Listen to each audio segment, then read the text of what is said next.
Challenging Gender Stereotypes, a Teacher's Reflection on Counteracting Gender Biases, from the book Equity and Diversity. As we begin this chapter, I want to pose a question to you. As a teacher, what role do you play in countering biases and stereotypes with young children? I want you to think of that as part of the framework for this particular chapter. And let's start out with the story that was presented to us from the teacher named Nadia. And in this case, Nadia was putting together a sensory table that required a lot of tubes and connectors, putting them all together. And as she was working on it, a child had come up to her and said, "Do you want me to ask my dad to come help you?" The teacher, Nadia, responded, "That is kind of you, but I'm okay." She continued to work on connecting the tubes, and then another child came up and asked, I can ask my dad to come help you. He's a really good builder.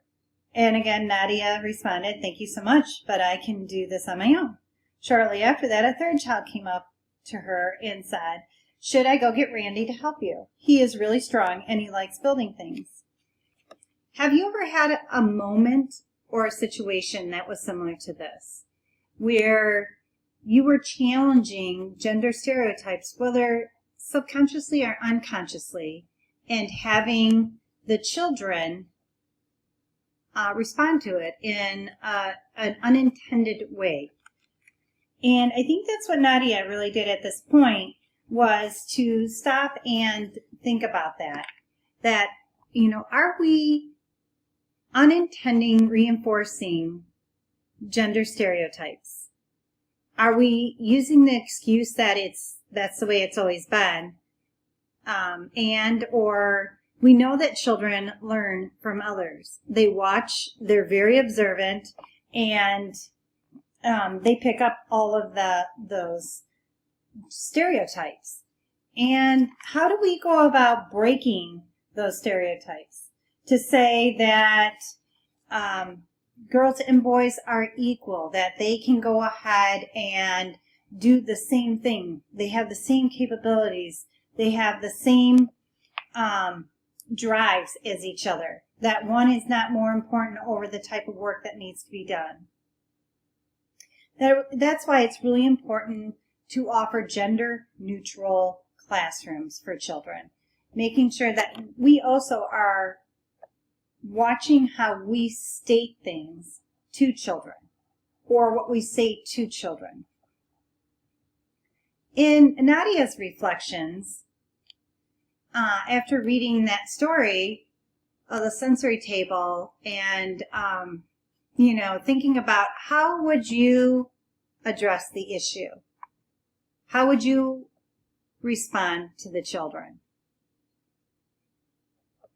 In Nadia's case, she questioned unintentionality, reinforced biases, and stereotypes. She wanted to think for a moment, was this something that I had put out there? Was there something in the past that I had done? She wondered where the children's ideas were coming from. And understanding between the ages of 3 to 5, children begin to adapt gender stereotypes. They learn that from their community. They learn it from their families. They learn it from their interactions with others. And as stated previously, they're very observant. Children are influenced by everything that is around them. And therefore, they start modeling what is around them. Nadia's response is to use more spontaneous moments as learning opportunities and to guide children's thinking about gender and stereotypes. Making sure that perhaps the documentation that we have out in our classroom is not always girls with dolls or boys with trucks, but that we're offering a variety out there to demonstrate and to model to children, to make sure that if a child dresses up, they dress up because they want to dress up. It doesn't mean that there is a gender. We don't need to reinforce that the boys have to have certain clothing on and girls have to have certain clothing on. That's why that gender neutral is so positive or so important to have in classroom. And yes, having those spontaneous moments to help children learn that it's okay, that everybody can do what they can do. So how to counteract gender biases? I just mentioned a lot of them, but there are actions that you can take to counteract gender biases. Be mindful of the way you communicate to children. Again, looking inward at yourself. Yes, you may have been raised a certain way to do certain things, but we have to be mindful that the families that we serve are also raising their children in the way that they feel is best. And sometimes what you believe and what they believe will not align. So let's keep it neutral.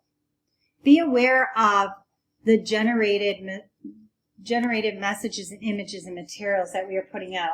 As I mentioned already once, that you need to be careful of the materials you put out in the classroom and how you reflect what you feel is important. Question stereotypes and generalizations, just as Nadia did in this example.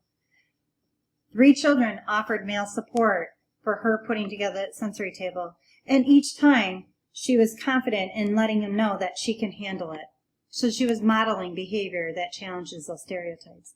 And invite children and families to share stories so that they can hear different perspectives on different situations.